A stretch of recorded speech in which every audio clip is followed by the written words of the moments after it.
नमस्कार, मैं हूं आपके साथ इश्तियाक अहमद और आप देख रहे हैं आर्य न्यूज। रुक करेंगे देश और दुनिया की तमाम खबरों की तरफ और वहीं शुरुआत करेंगे बूचा नरसंहार से, जहां पर बूचा नरसंहार को लेकर जहां एक तरफ पूरी दुनिया में रूस की आलोचना हो रही है और उस पर कड़ी कार्रवाई की मांग हो रही है, तो वहीं दूसरी तरफ रूस ने इसे निराधार बताते हुए कहा कि इन लाशों की खोज मॉस्को और कीव के बीच वार्ता को बाधित करने के लिए की गई है।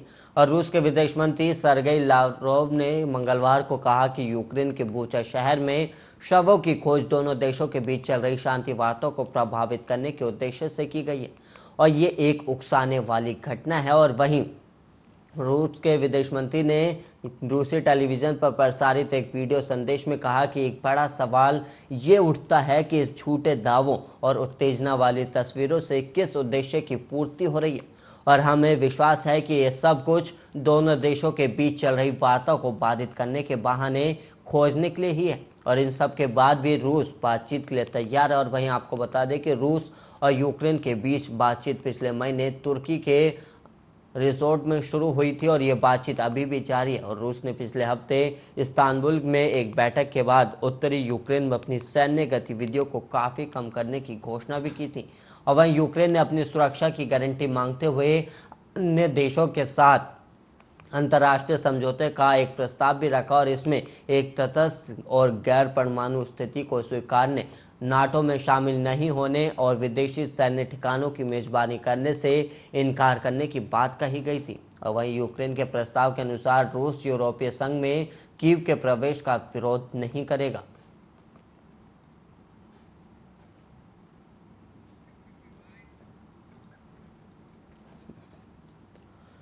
वहीं भारत ने यूक्रेन की बूचा शहर में आम नागरिकों को बर्बरता से मारने की घटना की निंदा की और इस पर चिंता व्यक्त करते हुए निष्पक्ष जांच का समर्थन किया। भारत ने संयुक्त राष्ट्र सुरक्षा परिषद में पहली बार रूस के खिलाफ अपनी प्रतिक्रिया दी है। और वहीं परिषद में भारत के राजदूत टी.एस. तिरुमूर्ति ने कहा कि बूचा में नागरिक हत्याओं की हालिया रिपोर्ट बहुत परेशान करने वाली है और हम इन हत्याओं की स्पष्ट रूप से निंदा करते हैं और एक स्वतंत्र जांच के लिए समर्थन का आह्वान करते हैं। और उन्होंने हिंसा को तत्काल समाप्त करने और वहीं शत्रुता समाप्त करने के अपने आह्वान को भी दोहराया। और वहीं त्रिमूर्ति ने कहा कि भारत यूक्रेन में बिगड़ती स्थिति पर काफ़ी चिंतित है और उन्होंने ये भी कहा कि यूक्रेन संकट का असर अब दुनिया भर में पड़ रहा है और इससे खाद्य और ऊर्जा सामग्री महंगी हो गई है और इसका असर सबसे ज़्यादा विकासशील देशों पर पड़ रहा है। तिरुमूर्ति ने यह भी कहा कि जब बेकसूर लोगों की जिंदगी दांव पर लगी हो तो कूटनीति को एकमात्र व्यवहार विकल्प के रूप में इस्तेमाल करना चाहिए। और वहीं बूचा नरसंहार पर अब अमेरिका और उसके अन्य सहयोगी देशों ने रूस की घेराबंदी तेज कर दी। और वहीं ब्रिटेन ने तो रूस के नागरिकों से अपील करते हुए कहा कि वो अपनी सरकार से सच जाने और ब्रिटेन के प्रधानमंत्री बोरिस जॉनसन ने पुतिन पर अपने नागरिकों से सच छिपाने का आरोप भी लगाया। और वहीं दूसरी ओर परिषद को संबोधित करते हुए संयुक्त राष्ट्र के महासचिव एंटोनियो गुटेरेस ने कहा कि बूचा में आम नागरिकों की हत्या की भयावह तस्वीरों को भुला पाना संभव नहीं है और उन्होंने प्रभावी जवाबदेही सुनिश्चित करने के लिए तत्काल निष्पक्ष जाँच का आह्वान किया। और वहीं अमेरिकी राष्ट्रपति जो बाइडेन भी इस रूस की इस हरकत की कड़ी निंदा करते हुए कड़ी कार्रवाई की मांग कर चुके हैं।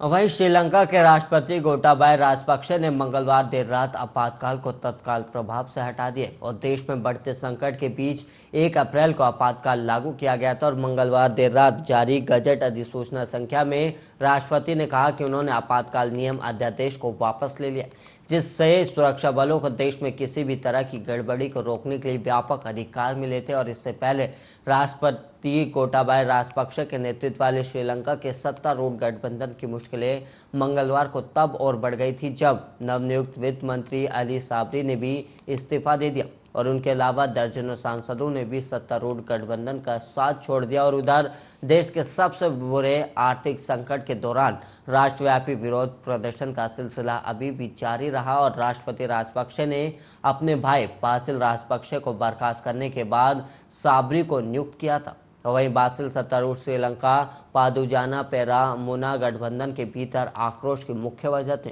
और वहीं राष्ट्रपति को लिखे एक पत्र में साबरी ने कहा कि उन्होंने एक अस्थायी उपाय के तहत ये पद संभाला था और सत्तारूढ़ गठबंधन ने 2020 के आम चुनावों में 150 सीटें जीती थी। और वहीं विपक्ष के सदस्यों के पाला बदलने से उसकी संख्या में और बढ़ोतरी हुई थी। हालांकि इनमें से 41 सांसदों ने समर्थन वापस ले लिया और 41 सांसदों के नामों की घोषणा उनके दलों के नेताओं ने संसद में की थी। और वहीं अब स्वतंत्र सदस्य बन गए और जिससे राजपक्ष के खेमे में सांसदों की संख्या 113 से कम हो गई, जो 2225 सदस्य सदन में बहुमत के लिए जरूरी है। हालांकि सरकार ने दावा किया कि उसके पास साधारण बहुमत अभी भी बरकरार है।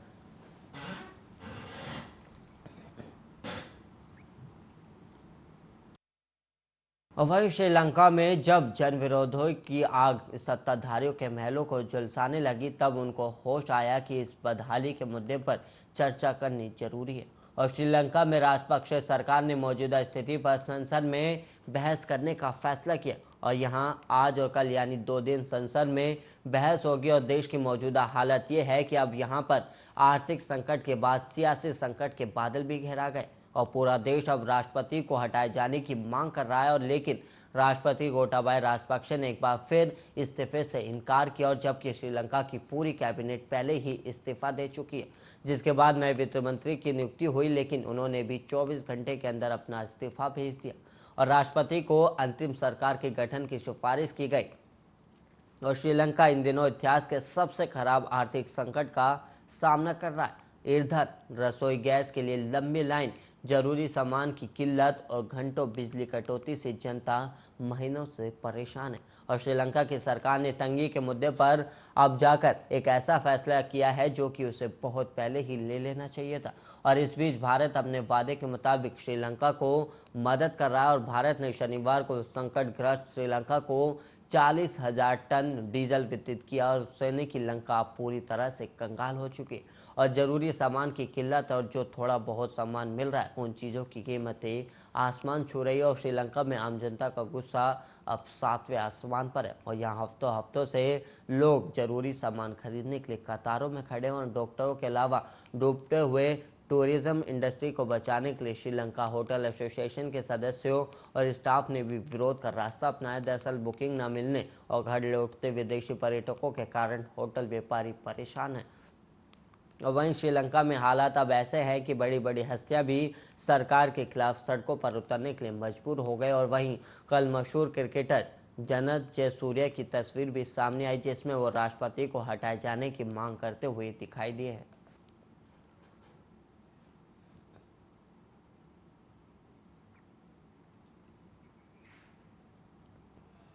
और वहीं देश में पेट्रोल और डीजल के दाम दिन पर दिन बढ़ते ही जा रहे और दिल्ली में पेट्रोल और डीजल के दाम में आज फिर 80-80 पैसे की बढ़ोतरी हुई और 4 महीने से ज़्यादा के अंतराल के बाद 22 मार्च यानी मंगलवार को पहली बार इन कीमतों में बदलाव किया गया था, जिसके बाद पिछले 16 दिनों के अंदर 14 बार ईंधन महंगा हुआ और तब से अब तक पेट्रोल डीजल 10 रुपये से ज़्यादा महंगा हो चुका है। और वहीं आज एक बार फिर सीएनजी के दामों में भी 2.5 रुपये की बढ़ोतरी की गई और मुंबई में पेट्रोल की कीमतों में 84 पैसे और डीजल की कीमतों में 85 पैसे की बढ़ोतरी हुई, जिसके बाद मुंबई में 1 लीटर पेट्रोल की कीमत 102 रुपये 51 पैसे और 1 लीटर डीजल की कीमत 104 रुपये 77 पैसे हो गई है। और गौरतलब है कि नवंबर की शुरुआत से मंगलवार तक ईंधन की कीमतें स्थिर रही थी और उस दौरान केंद्र ने पेट्रोल और डीजल पर उत्पाद शुल्क में करीब 5 और 10 रुपये प्रति लीटर की कमी की थी। और वहीं ओएमसी विभिन्न कारकों के आधार पर परिवहन ईंधन लागत में बदलाव करती है और आखिरी कीमत में उत्पाद शुल्क, मूल्य वर्धित कर और डीलर का कमीशन शामिल है। और पेट्रोल और डीजल की कीमतों में देश भर में बढ़ोतरी की गई, लेकिन इनके दाम स्थानीय कर के आधार पर अलग अलग राज्यों में अलग अलग। क्रिसिल रिसर्च के अनुसार अंतर्राष्ट्रीय स्तर पर तेल की कीमतों में हुई वृद्धि से पूरी तरह से पार पाने के लिए दरों में करीब 9 से 12 रुपये प्रति लीटर की बढ़ोतरी की आवश्यकता है। और वहीं भारत अपनी तेल की ज़रूरत पूरी करने के लिए करीब 85% आयात पर निर्भर करता है।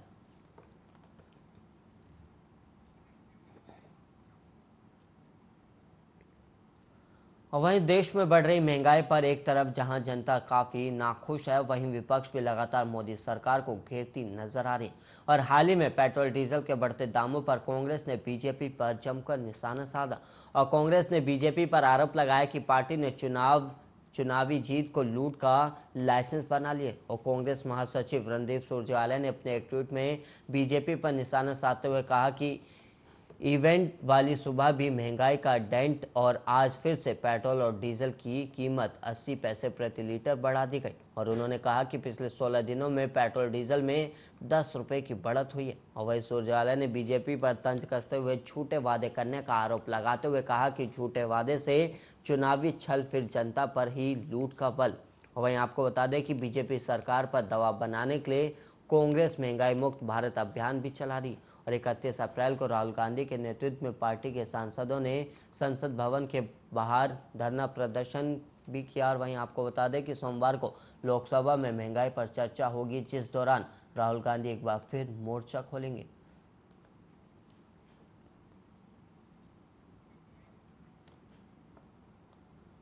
हाल ही में यूपी, उत्तराखंड, पंजाब, गोवा और मणिपुर विधानसभा चुनावों में करारी हार के बाद कांग्रेस पार्टी मंथन में जुट गई है। और पार्टी अपने अस्तित्व खोती जा रही है और इसलिए नेतृत्व में परिवर्तन की मांग भी उठती रही है। लेकिन कांग्रेस वर्किंग कमेटी की बैठक में पार्टी अध्यक्ष सोनिया गांधी ने भाषण से जो बड़ी बात निकली है, उसका निचोड़ ये है कि आपसी मतभेद भुलाकर पार्टी को मजबूत करने की जरूरत है। और सोनिया गांधी ने पार्टी नेताओं की बैठक में कहा है कि आगे का रास्ता और भी चुनौतीपूर्ण है और हमारे समर्पण और प्रतिबद्धता की परीक्षा है और हमारे व्यापक संगठन के हर स्तर पर एकजुटता जरूरी है। और इसे सुनिश्चित करने के लिए जो भी जरूरी होगा वो करने के लिए मैं प्रतिबद्ध हूँ। और हमारा फिर से मजबूत होना सिर्फ हमारे लिए ही महत्वपूर्ण नहीं है, बल्कि यह हमारे लोकतंत्र और समाज के लिए भी जरूरी है। एक साल के भीतर अब कर्नाटक, गुजरात, हिमाचल प्रदेश में विधानसभा चुनाव होने हैं और तीनों राज्यों में बीजेपी अभी सत्ता में। इसके बाद अगले साल के अंत में राजस्थान और मध्य प्रदेश में भी चुनाव है। और चुनाव मध्य प्रदेश में पिछली बार कमलनाथ के नेतृत्व में कांग्रेस ने सरकार तो बनाई थी, लेकिन पार्टी घर नहीं संभाल पाई और सत्ता हाथ से निकलकर बीजेपी के पास चली गई। और अब कमलनाथ के नेतृत्व में एक बार फिर कांग्रेस ने मध्य प्रदेश में चुनाव लड़ने की तैयारी शुरू कर दी है। और सोमवार को भोपाल में कांग्रेस नेताओं ने मीटिंग की और चुनाव पर चर्चा की। और साल 2014 में जब से देश में मोदी राज आया, तब से कांग्रेस के बुरे दिन शुरू हुए। और हाल ये है कि 2014 से अब तक 50 विधानसभा चुनाव हुए, लेकिन कांग्रेस 11 ही जीत पाई और उसमें भी मध्य प्रदेश और कर्नाटक जैसे राज्य में जीत के भी सत्ता बीजेपी के पास चली गई।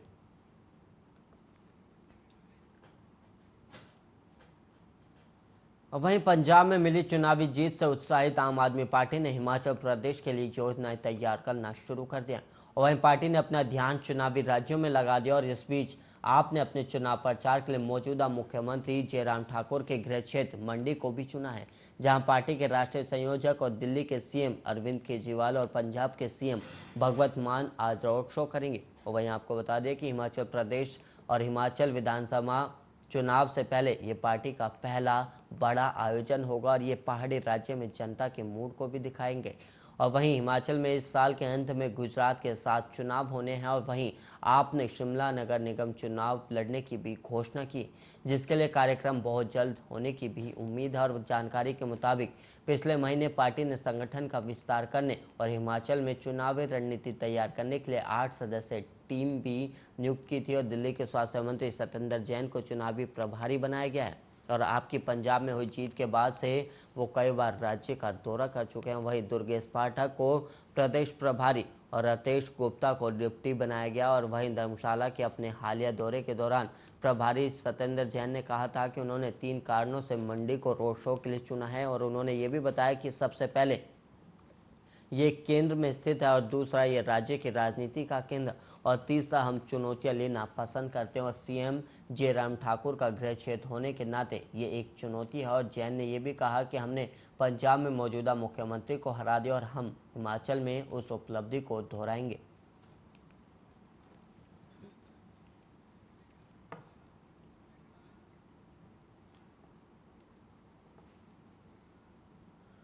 वहीं देश भर में रमजान चल रहा है और रमजान के साथ साथ नवरात्रे भी चल रहे हैं। और वहीं रमजान को पवित्र क्यों मानते हैं और रमजान क्या है और मुसलमान क्यों रोज़ा रखते हैं, इन्हीं सब को जानने के लिए आर्य न्यूज़ ने फतेहपुर के बिंदकी नगर में बनी बीच वाली मस्जिद में जाकर आवाम से बातचीत किया और क्या कुछ कहा गया है आप भी सुनिए। देखिए, हम बिंदकी नगर की जो फतेहपुर जनपद में तहसील ही बोली जाती है और ये अपने आप में एक बहुत बड़ी तहसील है। और इस समय अगर हम आपको एक ऐसी चीज़ से रूबरू करा रहे हैं जहाँ पर कि चैत्र नवरात्र और रमजान ये दोनों ही पाक पर्व हैं, जिनके बारे में हम यहाँ एक ही हकीकत को जानने आए हैं कि आखिरकार एक ही साथ दोनों पर्व पड़ने के बाद भी यहाँ की जनमानस में लोगों की क्या भावनाएं हैं, कैसे लोग आपस में विचार रखते हैं। हम इस संबंध में यहाँ के बड़ी मस्जिद के इमाम से बात करेंगे कि आखिरकार हम उनसे ये भी जानने की कोशिश करेंगे कि रमज़ान क्या है और आपके यहाँ रमज़ान में क्या क्या होता है, क्यों मनाया जाता है, क्या इसका महत्व है। तो इस संबंध में हम यहाँ के इमाम से बात करेंगे। आइए हम इमाम के पास आपको ले चलेंगे। बड़ी मस्जिद के इमाम जुड़ चुके हैं, हम इनसे जानेंगे। हम आपसे पहले तो आपका नाम जानेंगे। क्या है आपका नाम? मेरा नाम मोहम्मद हसनैन है और मैं इस मस्जिद का इमाम हूँ। और जो है मैं पढ़ता भी हूँ स्कूल में, 12th पास है मेरा और अगले साल इंशाल्लाह जो है BSc करना है। इमाम साहब, हम आपसे ये जानना चाहेंगे कि ये रमज़ान का जो पर्व है, हाँ, इस पे क्या क्या होता है, क्यों मनाया जाता है, क्या इसका महत्व है, ये बताएं आप। रमज़ान ये अल्लाह का महीना है और इसका मतलब सिर्फ भूख और प्यास नहीं है, इसका मतलब है तकवा, यानी अल्लाह से जो है तकवा परहेजगारी हासिल करना। ये रहमतों का महीना है, ये अल्लाह से अपनी बख्शिश, गुनाहों की बख्शिश तलब करने का महीना है। अल्लाह इसमें तमाम रहमतें जो है उतारता है और जो है जहन्नुम के दरवाज़े बंद कर देता है और अल्लाह जो है रहमतों के दरवाज़े खोल देता है इसमें। इसलिए जितना ज़्यादा से ज़्यादा हो सके इंसान अपने गुनाहों की बख्शिश तलब करे और अल्लाह से रहमतें मांगे। ये ख़ास रहमतों का महीना है। ये जो है सिर्फ भूख और प्यास रहने के लिए नहीं है कि खाली हम भूखे रहें और प्यासे रहें। ये रमज़ान ये सिखाता है कि आप जो है कितना मतलब अपने आप के लिए तैयार कर रहे हैं अल्लाह के लिए। हसन जी, इस जगह हम आपको फिर बोलना चाहेंगे कि आखिरकार इस रमज़ान के महीने में क्या क्या होता है, कितने वक्त की नमाज होती है, और इसमें जैसे आपने कहा कि भूख और प्यास वाली बात नहीं है, तो इसमें आप लोग कैसे अपनी भूख को मेंटेन करती है, बताएं। भूख तो देखो, बात यह है कि जब अल्लाह ने ये बनाया है, जिस चीज़ को फ़र्ज़ कर दिया है तो वो फ़र्ज़ तो कर्ज़ है और कर्ज़ तो फिर माफ़ नहीं होता ना।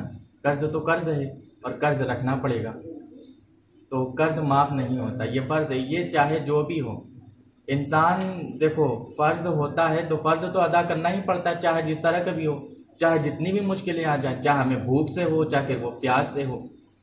और दूसरी बात, ये नमाज तो जो है ये 5 वक्त की जैसे पहले होती है वैसे ही इसमें भी नमाज होती है। सिर्फ जो है इशा की नमाज के बाद वो 20 रकात जो तरावी होती हैं वो सिर्फ इसमें नमाजें होती हैं और सुबह के वक्त जो है सहरी होती है और शाम को इफ्तार होता है। साथ यहाँ के हम लोगों से बात करेंगे, इनसे नाम जानेंगे। आपका नाम क्या है? तो ये बताएं कि रमज़ान के महीने में जैसे कहा जाता है कि रोज़े रखे जाते हैं, रोज़े में बहुत सारी ऐसी चीज़ें हैं जो प्रतिबंधित हैं, तो उनको कैसे आप लोग पूरा करते हैं और आप लोगों के भोजन का समय क्या होता है, ये बताओ। सर, सबसे पहली बात तो प्रतिबंध कुछ नहीं होता है।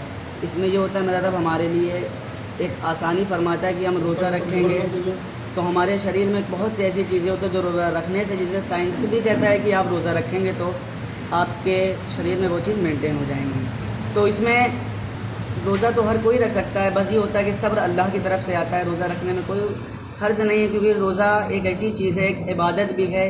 और दूसरी चीज़, रोज़ा रखने से ये भी होता है कि हम अपने अंदर कंट्रोल कर सकते हैं। एक जैसे कहते हैं हम शैतान होता है और एक होती है नफ्स जो हमारे अंदर होता है, हम उसको रोज़ा रख के उसको कंट्रोल कर सकते हैं। इसमें ये होता है कि हम सुबह 4:30 बजे तक सहरी का वक्त रहता है और फिर इसको मगरिब के बाद मगरिब का अज़ान होते ही हम लोग उसको रोज़ा खोल लेते हैं। ये हमारे रमज़ान में ये शेड्यूल होता है हमारा। रोजे के दौरान जब आप लोग रोजा खोलते हैं तो उसमें कौन कौन से ऐसी चीजें होती हैं जिनको खा करके आप रोजा खोलते हैं, वो भी बताएं आप। जैसे कि हमारे मज़हब में बताया गया है कि इस तरीके से रोज़ा खोलना सुन्नत है। फॉर एग्ज़ाम्पल जैसे कि नमक से भी खोल सकते हैं, पानी से भी खोल सकते हैं और खजूर से भी रोज़ा खोल सकते हैं।